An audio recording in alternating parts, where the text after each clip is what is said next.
we four had agreed that an intervention was required. And we worked out how to do it after they came back. Now, the tragic thing was that Takutai died that week.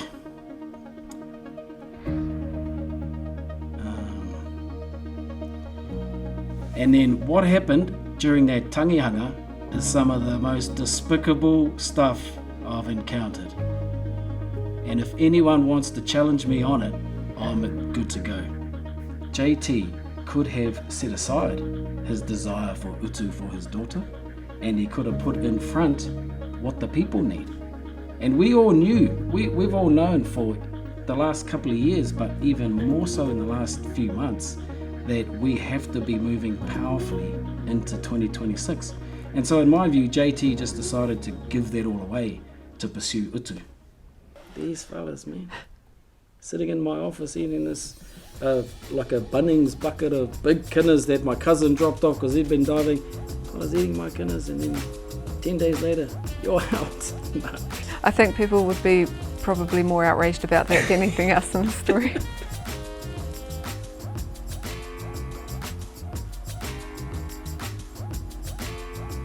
Taku pātai tuatahi, kei te pihi a koe?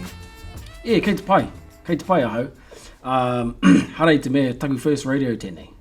Hey, kua hanga mātau ahau, kua whakangunga kētia ahau ki enei tuāhuatanga I roto I aku mahi, neke atu I te kau mā aha nei tau.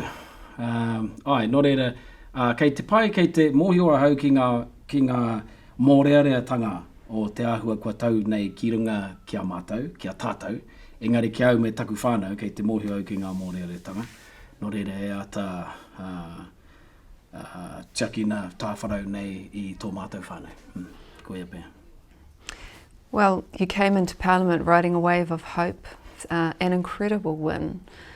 At what stage did you begin to question the leadership? Early. The difficulties we had already experienced through the 2020 campaigning time. Not to say that they were like alarming to the insurmountable level, but definitely the behavioural patterns that we encountered whilst electioneering or campaigning in Te Tonga and being part of the broader Māori Party movement, there were definitely some red flags around early on. What were they?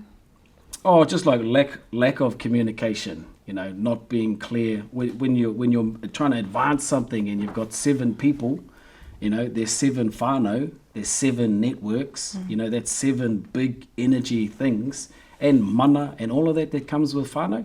Because you're talking about people who can connect to marae, they have a whakapapa, they connect to the various hapu and the iwi, and that's where the party draws its power from. That's where it draws all that support from. So if you don't treat that thing with the mana and dignity and respect that it commands, that's not a good, it's not a good tuapapa, it's not a good platform, and ultimately it's an unsustainable approach. Yeah. And over the last few months, there's been a barrage of accusations from all sides, allegations of nepotism, overspending, toxic culture, dictatorship. In your view, what is the root cause of the breakdown? Well, I can nail that right down to one hui, but the fuller story is much longer. So I don't know which way we go here, Mihi, but start at the hui. Well, this hui is the hui that occurred on the night of the 9th of October, and it was a hui. The instigating of this hui was done by Maria Meno. So on the 3rd of October, Maria Meno sent all of the MPs a message inviting us all to a MPs only meeting. So by this time, we already know and understand that the execs and the electorate execs and Kitty and all these players around are not helping us. So she tries to just cut straight through to just the 6 people who had put their whānaus up, put their lives on the line basically, been in there for nearly 2 years, slogging it out, largely by ourselves. Her invitation was for us to come together as 6 MPs and just spend a day or 2 and just walk through, talk through, resolve our issues at the time. And that tono was accepted by Debbie, by Rawiri, by me. The majority, I think, had agreed to do that hui. And then as that week progressed and we were considering how we were going to do that, another idea of getting some external facilitators in to help us work this thing out was floated by Kitty. And if I'm being critical about it, I think that there was a calculated move to not let that 6MP hui happen. And we ended up in a hui instead, being facilitated by Che Wilson, very capable man, and Helen Lay, very capable wahine, and very much entwined and connected into the whole 20 years of the Māori Party. And that hui, it included a strange mix of people to me. When I walked into that room, I looked around the room and I thought, why are you here? Why are you here? If this was my hui, I wouldn't invite you. I wouldn't expose you, because this was going to be a somewhat fiery hui. Who were they? So there's myself, Maria Meno, Fallon, Flavel, Vice President Wahine of the party. Of course, she should be there. There's Lance Norman. I don't know why Lance was there. He's the secretary. He doesn't need to be in there. Rawiri, Che was over here, Helen Lay, Kitty, our Ikaro Rāwhiti candidate, Hayley. I don't know why they invited her. That was exposing someone who was completely not involved in the take to the fire of the take, and I had a lot of aroha for her in that hui. She ended up having to speak at the end, and I thought, gee, karoha tuene. And JT, and then myself. So I'm sitting here in between JT and Maria Meno. That was a 3-hour hui. Sort of went from here to there and back and a bit of tit for tat and this and that and all of that. But that hui is the hui where at the end, Kitty had asked for a ceasefire. And after a bit of discussion, it was going around the room. She had called us all to say, will you agree to a ceasefire? Will you agree? Will you agree? So we were doing that. And happily or reluctantly, it was being agreed all the way around the room until it got to JT over here. And instead of agreeing to it, JT said, amongst other things, he did say that I will get utu for my daughter, and I will get it from those Kapakingi boys and their media company. Now, whatever that means, I don't know, but, I know that there's a problem here between JT and Maria Meno and the Kapakingi boys, Eru, and the fallout from Toitu and all of that. And so, 3 hours into a hui of this nature, I'm just like, oh. So I intervened in that, and obviously Maria Meno had leapt to the defence of her whānau, and that hui was quickly coming to a negative conclusion. And as I reflect on that, would Whatarangi Winiata, president of the Māori Party, had chosen those words on that night? What would have happened if he had have just agreed to the ceasefire and everyone agreed? What would the next move have been? Well, we'll never know because that didn't happen. That hui imploded. I stood up and said, well, buggy is, and walked out. Actually, not after saying to JT, the easiest way through all of this is you put all of your stuff on the table, and Meno, you put all of your stuff on the table, and we'll all work it out. Everyone will know. Now, I've asked for that from this whole group more than 3 times. Maybe 3 or 4 times. Never got it. Do you think that hui that was meant to be 6 MPs was a jack-up? I think the hui that was going to be 6 MPs would have been the right hui, and instead the facilitated one was a intervened coercion jack-up of that original intention. As you walked away, how did you feel about the party and the position you were in? Well, as I left that hui, I was furious that we'd just spent 3 hours doing that. Orini was in the beginning of that hui, but she only stayed for the opening, said her piece and left because her whānau were there in Parliament. In that day, that was the day she had her maiden speech. And, to that point, and Orini, karoha takutai hene, kia Orini, me tana ngākau nui ki te iwi Māori, ki te reo Māori, ki ngā tikanga Māori, ki tōna ao Māori. Te ao I wawata tia I koingo tia e pitama. hei whakatipu I te raukura. So she's a determined wahine in that space. She will defend the reo, the tikanga and all of that stuff pretty much to the death. But what transpired for her on a day that should have been a great day was, there was the reset hui. Now, that reset hui was staged on her day, in her hui, with her whole whānau sitting there, probably wondering, what the hell is this? I remember Rauri and Debbie there speaking, me, Hana and Menoa here, thinking, oh, what's this? And Oreni was standing over there, just sort of out on the side. And so we sat there and listened to the reset speech, and then they closed that hui, ki te karakia, and all left. And Oreni is still standing over there. And her whānau would later say to her, what the hell was that? So, aroha nui au ki takutua hine ki a Oreni, me tana tohe I roto I enei mahi. Ai. There have been faults on both sides, and you've caused a bit of controversy yourself in the beginning there. I wonder if I should ask you that question then. Is there a place for tangata tiriti in Te Pāti Māori? Of course. Do you think you got your words wrong? Well, I think the fullness of that post was left out. All that was put forward to the media was the image, not the caption. So if they had broadcast the caption, everyone would have understood that the image and what it was saying was a challenge to the Labour Party. But there is a place for Pākehā, for Samoans and Asians and all the rest of them to work with Te Pāti Māori in the seats, campaigning and all those kinds of things. Well, ko te wāhi ki te tangata tiriti, me te wāhi ki te tangata whenua, I roto I te tiriti o Waitangi. Everyone who's happy with that, participation, inclusion, involvement is fine. So when those three things are misrepresented and used to actually diminish the tangata whenua right, then that's not right. And I'm happy to call that out. And I know that the media storm that got kicked up, that was a media storm without all of the facts. And I said to the media after that, I'll be happy to come and talk to you at some time to flesh that debate out, if you like.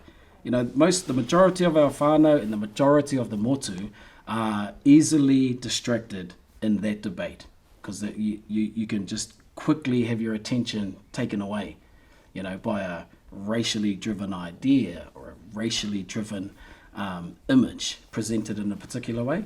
But the debate is the debate. It's about the rights of tangata whenua in Te Tiriti o Waitangi and the rights of tangata tiriti in Te Tiriti o Waitangi. Now, one of the places they managed to diffuse these two things is by hiding Māori in amongst multicultural New Zealand.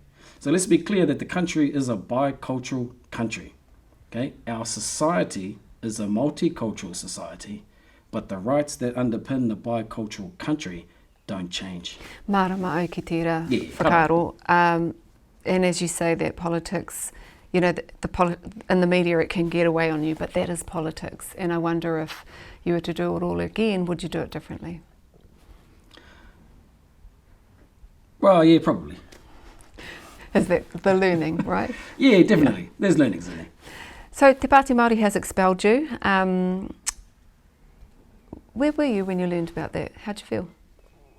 I was at my auntie Helen's funeral, and I thought, you pack of mugs. And I'd been in communications with the leaders, the co-leaders, before then. So they knew what I thought. They know how I think. I've heard them in the media say that I criticise them or something like that. I don't believe it's criticism if you present it well. Okay, everyone can have a different opinion, and we're all senior people. We come from senior backgrounds. Like, I'm not here to be the Māori Party's employee. I'm here to lead the people of Te Taitonga. And if you can't respect that and let the voice of Te Taitonga be a part of how the thing is run, then that's not really a kaupapa that I would naturally support. Yeah. So, yeah, I was at my auntie's Tangi when I heard about the goings-on. Do you still consider yourself a member of Te Pāti Māori? Well, if you have a quick look at how the expulsion was affected, I can happily call myself a continuing MP and member of Te Pāti Māori because the process employed to arrive in an expulsion is hardly rigorous or robust or watertight. You and Maria Mino were accused of plotting a political leadership coup, really, and you've denied that. What do you make of the current leadership, and what's your relationship been like with the co-leaders? Oh, my relationship's been fine with the co-leaders right up until the week that I got expelled. I'm sort of what you see is what you get. Were they not honest with you? Oh, no, I don't think so. No. I mean, I've got communications from Debbie, not many from Rawiri, but there's no indication that you're going to expel me. All right, so if you had wanted to go that way, not good for me, Mihi, not good at all. He mahi ngau tuara tira, kia koe? Oh, I think it's, e hara o te tangata ngau tuara, I'll sit down right in front of you and tell you what I think of you. It's a lack of fronting up, eh? If you're going to do something, in my world, if you're going to do something, you front up. Like JT and I have had these conversations. I've told JT what I think about how the party has been led. Okay, the underperformance and the fallout from underperformance, and who picks up the work when there's underperformance in leadership, and how far it cascades down. And so our team, aroha au ki taku tīma I roto I te whare paremata, all of our staff completely burnt out. They've been burnt out time and time and time again because of underperforming leaders. And I've sat in a room with JT, I've spoken to JT on phones and said all of this to him. He largely agrees with it. And then I sat in a room with him and Rawiri and Debbie and said it all again. So we've had these talks. We have these very open, frank talks. But when it's come down to, stepping through the structural bits of passing votes and resolutions and all that, no comms whatsoever. What's your relationship like with the president, John Tamihere? Pretty open, pretty frank. I mean, I got respect for JT and what he does. I understand myself, how I'm raised, my professional life, what I deem, principled activity and all of that. I've worked in education and senior leadership in education for 14, 15 years. I've maintained my upbringing, our Tāo Māori roots and all of that. It's all a dance and everything. I know everyone has to do one somewhere. So I've got respect for JT in that regard. Where we are now, I think JT has made some very, very poor, selfish decisions that's led us to where we are now, and those decisions are actually diminishing the faith, belief, ability of our people to participate, the hope amongst our people. All of these things are being jeopardized for quite self-centered reasons, in my view. Selfish how? Well, if I take us back to that night of that hui, JT could have set aside his desire for utu for his daughter, and he could have put in front what the people need. And we all knew, we've all known for the last couple of years, but even more so in the last few months, that we have to be moving powerfully into 2026. And so in my view, JT just decided to give that all away to pursue utu. Your electorate has moved to stand John Tamihere down. Why do they want him gone? Well, look, this is the exec. Okay, so the exec, my exec, tēnā koutou, to the Tai Tonga exec, because they've been the ones who have fronted and pushed in the official meeting structure and all of that. The formal hui of the National Council, okay, which the National Council is the matua body of the Māori Party. If you read the Constitution, you'll quickly learn that they're in charge, or they're supposed to be. Now, there's never been a full meeting of the National Council, not even till now. The fullest meeting of the National Council was the one that was held to suspend Maria Mino, and Te Tai Tokero were excluded. So that's not a full meeting of the National Council either. But our Te Tai Tonga exec have held the ground in that forum. and they've been doing it for the last few months, maybe. Yeah, definitely 2 months, more than 2 months. They've been just pushing against the exec, and all they get are calculated, well-worded responses in email. And so based on that, why are they asking for JT to resign? Well, there's been calling national significant meetings with 6 hours notice to then go and present a suspension motion or resolution where you already know that the majority of executives that are involved are in one way or another tethered to the leadership, to John, and are working in a way that's colluded and are crafting an outcome that's already predetermined on someone's view. And when you know the fuller story, you can't possibly let that continue. That's injustice. And so you stand up and do whatever you can to push back. So they've had to experience that on more than half a dozen times now. So by the time they get to saying, we want you to step down, we've already received the letter, the precursor letter, that indicates to us they're going to expel me. So Debbie Ngāre Wapeka says that he's the man, JT's the man to take Aotearoa to Hawaii ki hou. How whakaaro ki tērā? Oh yeah, I get what Debbie says. She said that a number of times. And for me, I don't need JT. I'm clever enough to work out anything. So if Debbie needs JT, can't do it without him, well then that's her setup. But I don't believe that young Māori of my generation actually needs someone to come and do that for us. And if you were to ask me, because the drive of Te Pāti Māori is to capture the rangatahi. Our 700,000 of our 1 million people who are under 40, 500,000 of them are under 25. We have to appeal to that group, and we have to capture that group's attention and teach them how to participate fully. Now, if you were to ask me, is JT the right guy to lead that? No, not the right guy. Okay, the right guy looks and sounds like a Iru Kapakingi who can capture that cohort of our people and move them through how to participate well, show up, represent yourself well. And we know that if we capture them young enough and get them into this behaviour early, voting, thinking about it, participating, they'll just continue on.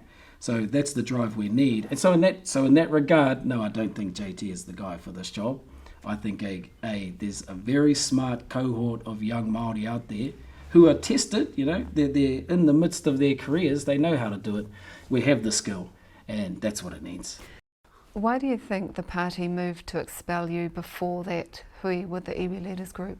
Yeah, well, this is a bit of bad form, I think, on Raori and Debbie's behalf, probably JT's behalf.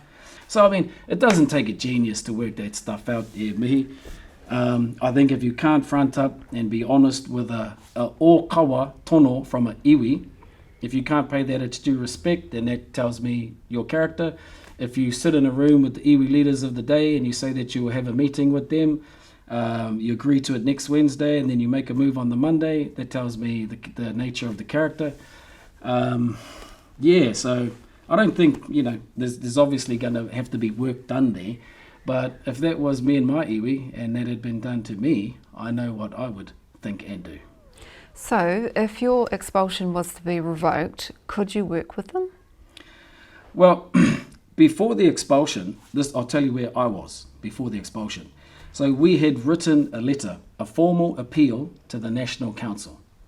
And it's written in the language of the Constitution, addressed to the matua body, the National Council, asking them to make the space, to give us an audience, to tell our side of the story.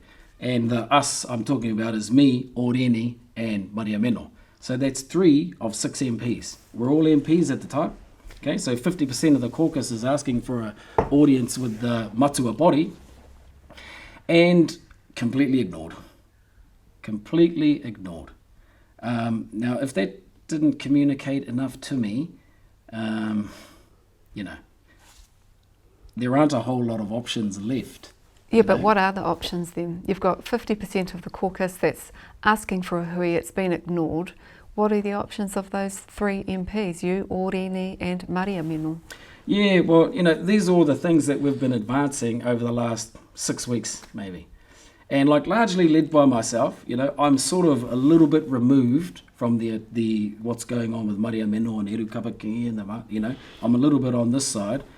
So I'm trying to look for ways to get a resolution, and we've made attempts here. We've done 3 or 4 of them, but the ultimate one is to challenge the National Council to do their job, because in the Constitution it says this is your job. Okay, so we've presented an actual appeal, and an appeal is the wording in the Constitution, and it's being ignored. So where to from here? Well, I think it's uncannily it's back in the people's hands. I've approached senior leadership in Te Pāti Māori like 2 months ago to say, gee, look, if you want to save this thing, you might have to step in. We've invited them in. Ngāpuhi have come in of their own accord. The iwi chairs have come in. It's all gotten nowhere. So where to now? Well, I truly think it's back in the people's hands. And if the people put enough pressure on this, then the National Council will have to act. They will have to listen to the 6 MPs. And I'm confident that if that forum is achieved, that the outcome will be the right outcome. And, last week when we put that letter forward, I would have been happy with the National Council listening to 6 MPs talk our 2-year story now. Okay, just let us talk the story. And I would have been happy for them to deliberate through that, to work it out. Okay, there's like an unequivocal move that must occur is JT must step down. There is really no other way around any form of reconciliation if JT is still there. Now, the rest of us, I would be happy for the council to work that out. If they reorder the party or whatever it is, if the council takes up its actual role, which is to devise strategy, create annual plan, approve annual budget, and then delegate that to the national executive, okay, well, that'll be good. Right? We can all follow that. We can all agree to that. But that's been missing. Okay, the National Council is being directed by the National Exec, okay? And that should be in reverse. The National Council is supposed to direct the National Exec. So you've sent this letter off. Have you had a response? Yes, quite underwhelming response from Lance Norman as secretary. And we've been in it tit for tat, and we just keep resurfacing the letter, asking for a response as recently as Monday just gone, so we'll just keep putting the letter forward. The Te Tai Tonga exec continues to just re-represent the letter. And if you are just ignored, like you seem to have been so far, what is the other alternative? Is there one? I mean, you're now expelled from the party, your independence, we're a year out from the election, perhaps. They're not responding to you. What do you do? Well, I'm forever hopeful that we can sort this out within ourselves, right? And so we're down to the last lever, which is people pressure. But what does that mean? Are you saying you'll take the people with you? Well, I think if all of the branches of Te Pāti Māori, because many of them understand this, many of them don't support JT continuing, but they're not really courageous enough to put their heads above the parapet. Which ones? Well, we've got clear indication, and it's evident in the abstention from Hauraki Waikato, that the people aren't happy. Okay, so if you continue on down that track, well, the people aren't going to stay with you. Te Tai Tokera, you've got Te Tai Tonga, you've possibly got Hauraki. Have you got Tāmaki Makaurau? Well, not in its current form. So this is one of the ugly pieces of this whole story here, Mihi. Orini was guaranteed by the leadership of Te Pāti Māori that if she won, she could bring with her her team to serve as an exec, as a support for her in Tāmaki. Okay, like we've all been in meetings where they've agreed to that is going to happen, and we've been caught in this tussle where Orini is trying to get herself established and, operating effectively, and she's literally being controlled, and they just continue to sideline her. In my view, they're bullying her. In my view, they're standing over her, and she's under immense pressure. immense duress to the point where I believe it's dangerous, and I'm 100% happy to call this out because this is bullying, this is standover tactics, this is Orini trying to do her best for her Tāmaki people to stand it up and do it with the supports, and she's just been flicked, she's been knocked off the side. They've said things to her like, oh, you don't deserve it, and oh, you're entitled, and you know, you're this and you're that. They're actually beginning to undermine her credibility as an MP. And so, you know, I'm fine to come here and say this to you, Mihi, because I'll be fine to say it to JT and all of them. It's not good enough. They're doing that just to retain the voting power of Tāmaki. And, you know, it's beyond below the belt. So again, what are your actual options? If they're not listening to you, they're not willing to have these conversations, they're not allowing Orini to have her own executive. Your rōpū can't vote, Maria Menors can't be heard. What are the options? I mean, we've got an election in a year's time. Yeah, tika. Well, a remaining option that I can see is pressure on the National Council. Most of the National Council members won't understand what their responsibility is. But if this all ends up in court, which most would sort of see as its natural conclusion, primarily because JT's involved, if this ends up in court, the National Council will be the ones being held to account. So between now and the AGM, I think we need to put the pressure on the membership of the National Council to fulfil the role as per the Constitution deed. I just want to reflect on Takutai. She had been described as the peacemaker of the party. Was that a good description? Yes, yep. He wahine hu Māori e, mahi a te mahi, koia ko Takutai. You know, ka aroha nui au ki a Takutai, me tōna whānau, I roto I tōna wehenga. Ngā pīkautanga, I pīkauria e ia, ngā wero I amohia e ia, taino mai ki te otinga. You know, I'm really quite angry at how Takutai was treated. Now, we all come to the realization that Takutai was sick and would need help. And we all said to Takutai, oh, maybe just sit it out, tuhine, you know. But Takutai didn't want to sit it out, you know. They had fought hard. She didn't put in that 15, 20 years in South Auckland to then step up to this platform to just give it away. And so she persisted, you know, and she wanted to stay. And unfortunately, she didn't get the support that she was looking for. She didn't get it. I can guarantee you that. She didn't get it. She outwardly didn't get it. She outwardly asked for it, and she outwardly didn't get it. Who did she ask for support? Oh, the leadership. Rawiri, Debbie, JT, all of them. When you say she didn't get it, what happened? Well, she was ultimately... they tried to move Takutai out. Get rid of her? Get rid of her, yeah. They tried to get rid of Takutai. To call a by-election? Yeah. I mean, they were open about that. I mean, it wouldn't surprise me if you talk to JT and ask him this. He's just going to tell you, yeah. You know, because that was the best thing to do at that time, in their view. Now, Takutai's story, you know, in the first year she got sick and she was away for, you know, a significant chunk of the year. Okay, and what happened then was that all of the work that she had to get picked up. And I remember those hui, and I can tell you 100% that the person who said that they would do that mahi was Maria Menor. And there were agreements made there, none of it accounted for, none of it written down, none of it this, none of it that. And Menor went off and did that work for months. And when Takutai came back and, you know, started to get back into the work, and this is more into this year, 2025, the view was that Takutai would be gone by March. Those are the exact words in a caucus meeting, gone by March. Who said that? Rawiri Waititi said that. But that would have came out of JT's waha. Because like I say, JT was happy to move Takutai out.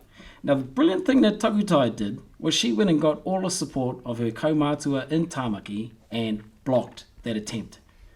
Okay, and so JT would say, oh, that bloody Takutai, she beat me. And Takutai said to us, nah, FJT, I'll fight him.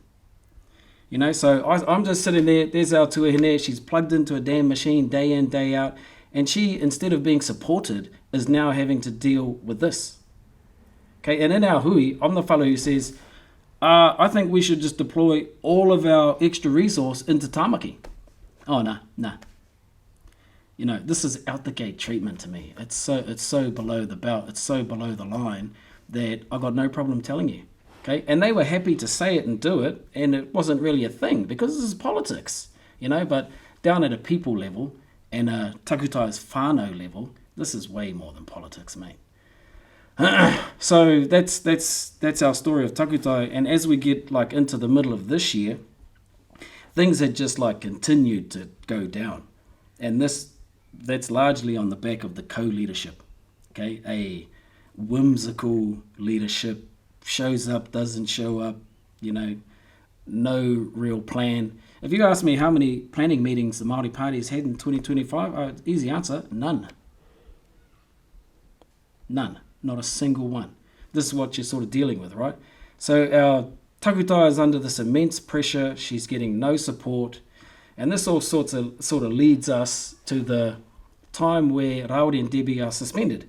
So we're doing the 21 days in the house. This is the haka. Yeah, suspended for the haka, right? And so it ends up just us in the house. Me, Hana, Takutai, Beno. And we're just doing all the housework. Now, Raori and Debbie didn't have to not be at the house. They were only suspended from the chamber. So they could have still come to the house and done the work. They opted to stay out. I don't know why you would do that as the leader. But anyway, that's what happened. And in that time where it was just us four in there, we began working in a manner that was easy.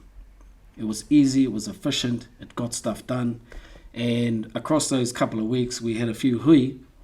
And at that last week, we four had agreed that an intervention was required.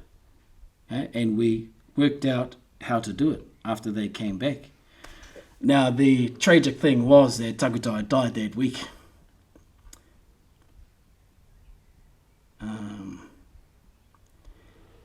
And then what happened during that tangihanga is some of the most despicable stuff I've encountered.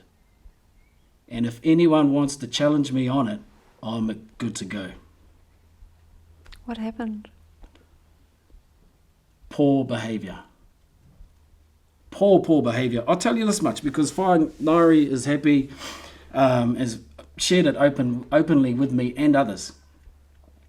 Her, Whānari, Takutai's mum, and Matua Karaka, her father, were driving to Auckland to pick their girl up and take her home. They heard on the radio that their girl was going to Hoani Waititi.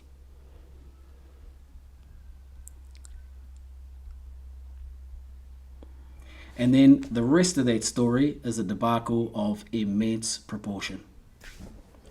And I'm happy for that whānau to talk about it. And I know there's sensitivities around it and all of that. But in my time dealing with tangi, and I had to deal with our Uncle Piri's tangi, probably the biggest tangi Ngāti Kaunganu's ever had to deal with, I've never come across anything like that. Who made that decision? These are all largely decisions of the executive group. And whilst in the moment they may have been made with a little bit of good intention, how the story unfolded in the fullness of time, it's inexcusable in my view. What was the outcome? Well, the outcome is that whānau have been left with a huge bill. That whānau have been left, things happening with their daughter that they're not even included in. All they wanted to do was go and pick their girl up and drive her straight back to Māngai Pātea. That was as grand as the event would have been, right? Just how they wanted it. But unfortunately, that's not what transpired. And why have they got a bill? Where's the bill from? Oh, the bill is from, the grandeur, I suppose, of a tangihanga that wasn't the whānau's desire.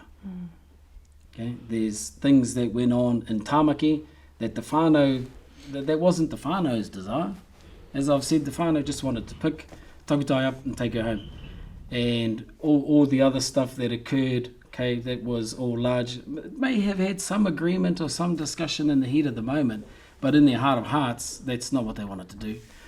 And so that's all very touchy ground, and I don't want to get into saying too much, more than what the whānau says, but the whānau are, contemplating how to deal with all of this stuff.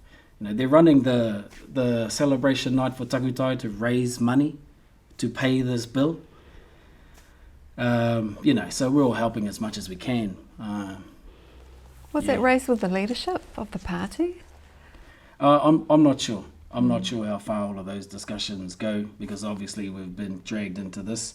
And since that meeting I told you about earlier, the 9th of October one, there's been no comms with us at all. So, but what we do, and Maria Meno is very good at this, she's always maintained contact with Whainari, Takutai's mum. They come in and seen us the other day in Parliament, see how the new Tari net was going. And they were going to see Tama Pōtaka. So Tama had invited them back in a formal Parliament capacity to acknowledge Takutai's passing and pay respect to the whānau again. And what she did tell me is that Tama knows everything. She was quite clear about that. Because I had said to her, look, Whai, you don't have to try and carry this big burden for fear of some other crowd not owning up to their own responsibility. You can just let that go. And she said to me, okay, Te Pāi, Tama knows everything.